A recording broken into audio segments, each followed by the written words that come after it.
welcome to my channel. I meow meow. So hari ni kita nak pergi ICT Mall sebab ada Watson promotion. So let's go. So ini kita punya pemandangan terhadap Watson sales. So kita nak ambil pengepit bulu mata satu. So kita cari lip matte Silky Girl ni memang hebat di dunia, paling hebat di dunia guys. Dengan blusher untuk travel sebab kita punya besar sangat, so nak ambil satu untuk yang travel lah. Satu BB cushion sebab nak buat pergi kerja lah, macam yang tak nak over sangat, tak nak pakai foundation, so kita ambil BB cushion. Ini barang-barang yang kita dah shopping, sikit je tak banyak, yang kita pakai je lah sebab kat rumah memang dah ada, tapi kita nak beli lagi untuk nak buat pergi travel, macam tak nak serabut daripada rumah nak kena bawa-bawa kan. So ni nak letak dalam bag travel terus. Okay, yang kat rumah travel. Nah dia seronok. Cing nak sang. So ini beratur nak menunggu pula.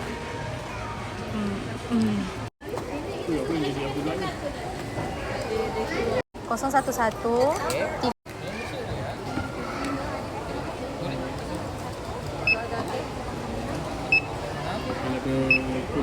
So ini kita beli,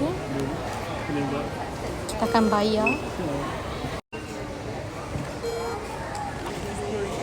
RM5. Kopi Watson sale. Beli macam-macam jenis guys. Tak sampai RM100 pun. Sebab tu kalau kita nak shopping, kita kena pandai, kita kena berfikir dengan waras untuk shopping. Memang boleh shopping tiap bulan, tapi kita kena berfikir dengan yang waras. So, lepas kita dah habis shopping, kita nak beli makanan sampingan. NTN. Lapar lepas shopping mesti macam lapar kan. So kita carilah apa yang boleh dimakan. Kau rasa kita nak makan apa? Order lah. So inilah dia, kita beli jumbo sausage cheese. So kita makanlah. Bismillahirrahmanirrahim. So lepas dah makan, of course kita nak beli air tu, tak kita guna air bus lah. So kita ambil watermelon lychee sebab dia fresh kan. Lepas makan roti, sausage, lepas tu mesti kita nak macam air yang fresh. So kita dah beli air bus, kita nak minum. Lepas tu sekarang kita nak masuk Panda Ice, my favourite kedai. Just nak tengok-tengok cuci mata je, tak beli apa-apa pun sebab kita dah habis dekat Watson kan. So kita kena jimat lah. Comel tak? Sekarang kita dekat Panda Ice, tengok-tengok baju. Ini outfit kita untuk hari. So ini outfit untuk hari ni lah.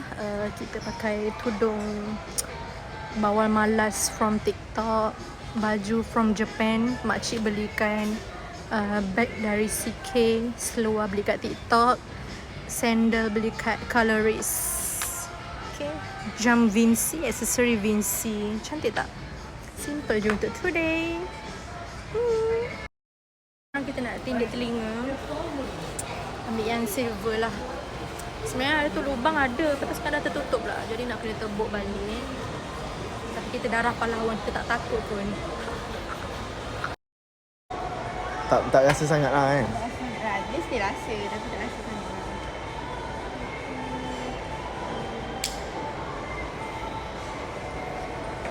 Rasa tak?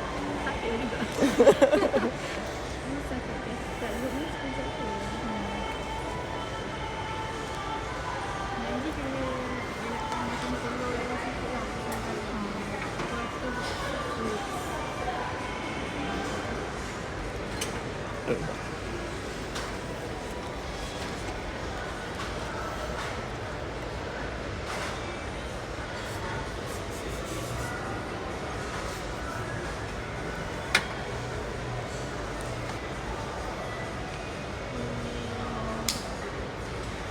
Semudah tu je.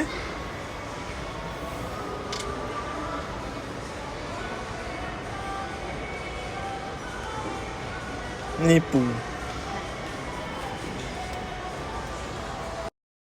Kita dah tindik. Okey lah, tak sakit mana pun. Belah kanan macam sakit sikit, belah kiri macam okey je. Tapi dia kata kena pantang, tak makan telur lah, seafood lah semua. Menipu lah. Dulu pernah je tindik, elok je makan. Tak apalah kalau dia cakap macam tu, tak nak buat macam mana. Kita dah nak balik dah daripada ICT. So terima kasih korang sebab menonton I. Miau miau.